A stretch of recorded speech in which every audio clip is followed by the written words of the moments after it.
आप सबको नमस्कार और जय हिंद। मैं सुभाष मधवाल आपका वेलकम करता हूं कैवेलरी डिफेंस एकेडमी देहरादून में। पेरेंट्स के क्वेश्चंस हमेशा होते हैं कि सर सैनिक स्कूल में हम अपने बच्चों को पढ़ाएं, बहुत अच्छी बात है, लेकिन उनके बेनिफिट्स क्या है। अगर हमारे बच्चे का सिलेक्शन हो जाता तो उसका फीस स्ट्रक्चर क्या है। एक बार हमारे घर में एक पंडित जी आए थे पूजा के लिए, तो उन्होंने मुझे बताया कि मैं अपने बच्चे को सैनिक स्कूल में भेजना चाहता हूँ। तो मैंने कहा बहुत अच्छी बात है, सैनिक स्कूल काफ़ी डिसिप्लिन होते हैं, आप भेज सकते हैं। और उन्होंने कहा मेरा मेन मकसद उसको भेजने का यह है कि थोड़ा फीस का जो है झंझट खत्म हो जाएगा। तो फिर मैंने उनको बताया, मैंने कहा सर फीस तो आपको जो आप अभी दे रहे हैं उससे कहीं ज़्यादा देनी पड़ेगी। मैंने कहा अभी आप कितनी फ़ीस दे रहे हैं? तो उन्होंने कहा मैं तो अभी 2500 रुपये के करीब फ़ीस है मेरे बच्चे की एक महीने की। मैंने कहा उस समय आपकी बच्चे की एक साल की फ़ीस कम से कम 1.5 लाख तक पहुँचने वाली है। तो वो शॉक्ड हो गए। ऐसे कई लोग हैं जो सोचते हैं कि सैनिक स्कूल सरकारी स्कूल है, इनमें फ़ीस नहीं देनी पड़ेगी या बहुत कम देनी पड़ेगी। तो मैं आपको बताना चाहता हूँ कि सैनिक स्कूल की फ़ीस का स्ट्रक्चर कुछ अलग है, वो भी मैं इस वीडियो में कवर करूँगा। सैनिक स्कूल के बच्चों का रूटीन क्या है, उनका वहाँ पे कैसे लाइफ चलती है, उसके बारे में बात करेंगे हम। और डीमेरिट्स क्या है सैनिक स्कूल में पढ़ाने के, डेफिनेटली उस पर भी हम जरूर चर्चा करेंगे, क्योंकि पेरेंट्स के मन में ये संदेह होता है। हालांकि जो सैनिक स्कूल सोसाइटी की तरफ से सैनिक स्कूल में पढ़ाने के बेनिफिट्स हैं वो मैं आपको बताने वाला हूँ यहाँ पे, लेकिन उनमें जो वरी है, जो मुझे लगता है कि नहीं ये गलत है, उस पर भी ज़रूर हम बात करेंगे। तो सबसे पहले बात उन्होंने यही कही है कि समाज के आर्थिक रूप से कमज़ोर लोगों के बच्चों को राष्ट्र के सशस्त्र बलों यानी आर्म्ड फोर्सेज और अन्य प्रसिद्ध व्यवसायों में एक अधिकारी के रूप में शानदार करियर बनाने में सक्षम बनाता है। बिल्कुल बनाता है, निसंदेहता है कि वो किसी भी में, स्पेशली अगर मैं आर्म्ड फोर्सेज की बात करूँ तो वहाँ के लिए, या मैं बात करूँ किसी और भी व्यवसाय के लिए, उनमें एक अधिकारी के रूप में एक शानदार कैरियर बनाने का जरूर मौका देता है, जरूर सक्षम बनाता है सैनिक स्कूल। लेकिन जो यहाँ पे आर्थिक रूप से कमजोर की बात हो रही है, इसको मैं बिल्कुल भी नहीं मानता। अगर किसी भी व्यक्ति को 1.5 लाख रुपए, 1,50,000 रुपये महीने साल की फीस पे करनी पड़े, तो क्या वो आर्थिक रूप से कमजोर व्यक्ति कर सकता है? सिर्फ बच्चे की फीस, उसके अलावा बाकी बहुत सारी चीज़ें होती है आजीविका चलाने के लिए। तो मुझे लगता है ये तो गलत बात है, इसमें तो मैं बिल्कुल भी नहीं मानता हूँ। लेकिन हाँ, जो नीचे के शब्द हैं इनको मैं बिल्कुल सही मानता हूँ। यहाँ छात्रों को देश की रक्षा सेवा में अधिकारी के रूप में नेतृत्व करने के लिए तैयार किया जाता है। बिल्कुल सत्यता है, इसमें किया जाता है। इसका जो सबसे मेन कारण है मैं आपको बताता हूँ कि जो 12th के बाद हम एनडीए का एग्ज़ाम देते हैं, एनडीए का एग्ज़ाम देने के लिए सबसे अच्छा जो तैयार करता है वो सैनिक स्कूल और मिलिट्री स्कूल और RIMC देहरादून ही करते हैं। बहुत अच्छी तरीके से बच्चे को एनडीए के लिए तैयार करते हैं। एनडीए में अगर कोई सिविलियन जो बच्चा जो सैनिक इन तीनों स्कूलों में नहीं पढ़ रहा है, वो उसको हम क्या शिक्षा देते हैं, वो क्या करता है कि वो 12th में साइंस लेता है, उसमें फिजिक्स होती है, केमिस्ट्री होती है और मैथ्स होती है। बिल्कुल सही बात है, यहाँ से पेपर बहुत ज़्यादा बन के आता है। तो जो साइंस का स्टूडेंट होता है वही एनडीए का एग्ज़ाम दे सकता है। लेकिन उसके साथ साथ एक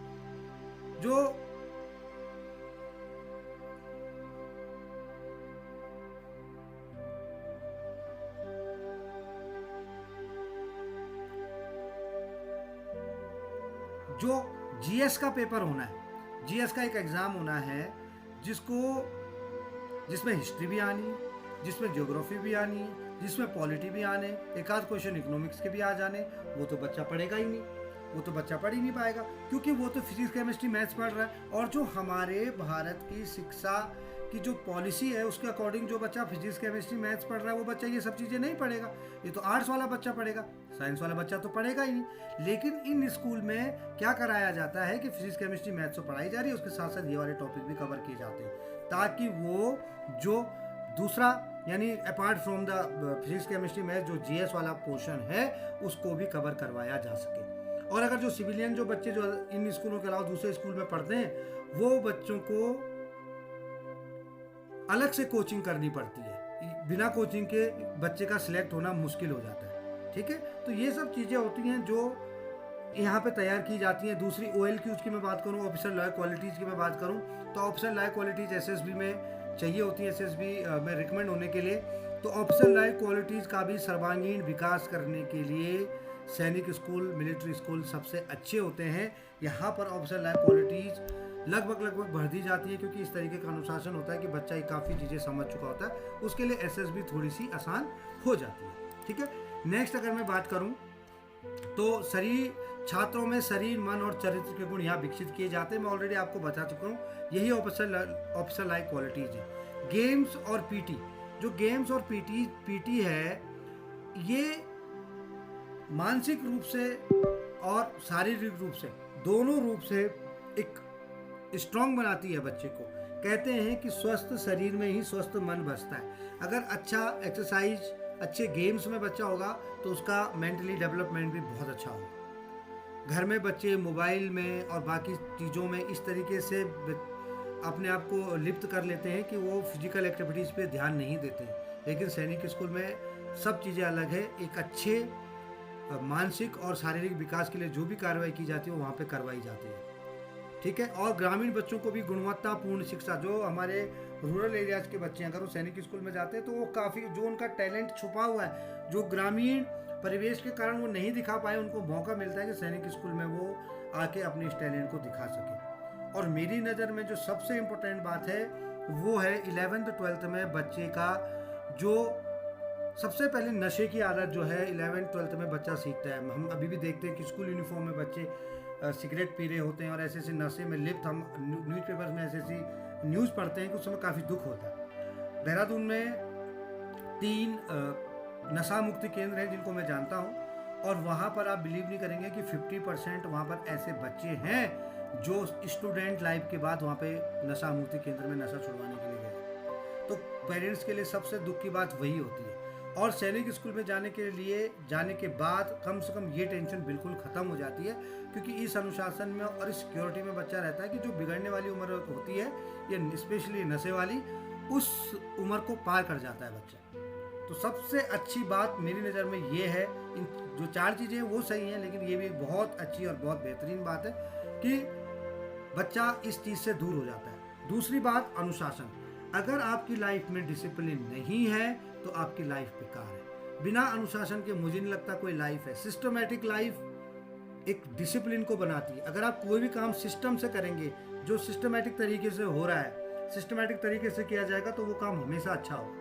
और वही है discipline. Discipline is the backbone of army बोला जाता है। और आप लोग जानते हैं कि आर्मी अपने डिसिप्लिन के कारण हर जगह पे हालांकि हौसला तो होता ही है, लेकिन हर जगह पे अच्छा काम का छाप छोड़ के आती है।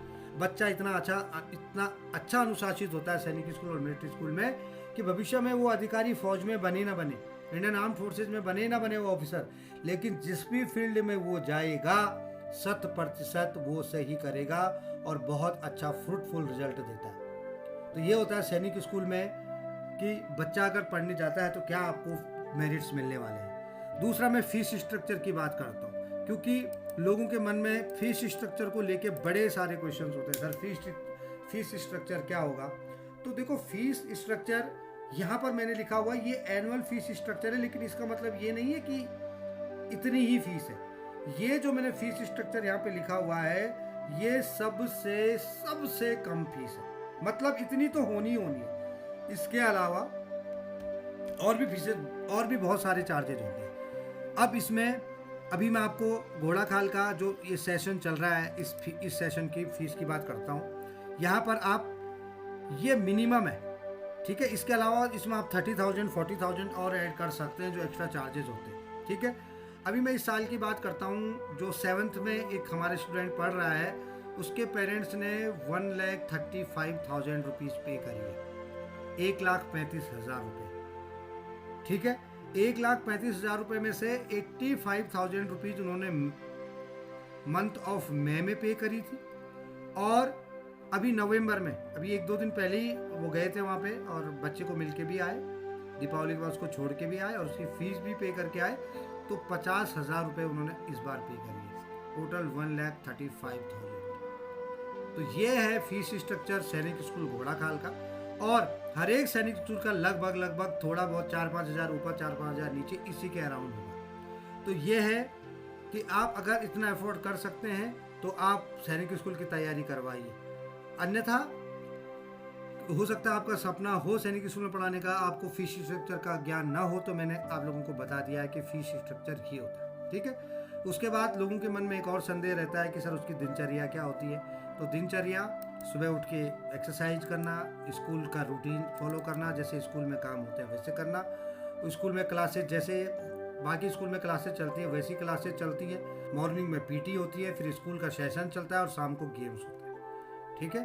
और टाइमली जो भी डिनर लंच और ब्रेकफास्ट होता है वो सारा टाइमली होता है, ताकि वो अभी से अनुशासन में रहे, डिसिप्लिन में रहे। अभी डिमेरिट्स क्या हैं लोगों के नज़र में, जो बच्चे जो पेरेंट्स पढ़ाते हैं, तो अगर मुझे बोला जाए डिमेरिट्स क्या है सैनिक स्कूल के, तो मेरी तरफ से तो सैनिक स्कूल में पढ़ाने के डिमेरिट्स जीरो हैं। हाँ, लेकिन जब बच्चा शुरू में जाता है तो 1 साल 2 साल कई बार उसको उस अनुशासन में आने में तकलीफ होती है, और लोग अपने बच्चों को विड्रॉ करवा लेते हैं। ब्रेकफास्ट टाइमली करना है, लंच टाइमली करना है, आदतें कुछ और हैं और वहाँ की आदतें कुछ और हैं, तो उसमें ढलने में समय ज़रूर लगता है। इसके वो पेरेंट्स को लगता है कि ये हमारे बच्चे के साथ बुरा हो रहा है, सुबह 7 बजे उसको ब्रेकफास्ट करवा देना, ये कौन सा टाइम होता है ब्रेकफास्ट का, और इतने बजे डिनर करवा देते हैं, इस तरीके से खिलाते हैं। देखो, अनुशासन में लाने के लिए ये सारी चीज़ें तो करनी ही पड़ेंगी और करनी ही पड़ती हैं, इसलिए लोगों को लगता है कि नहीं ये ठीक नहीं हो रहा है। लेकिन मुझे लगता है कि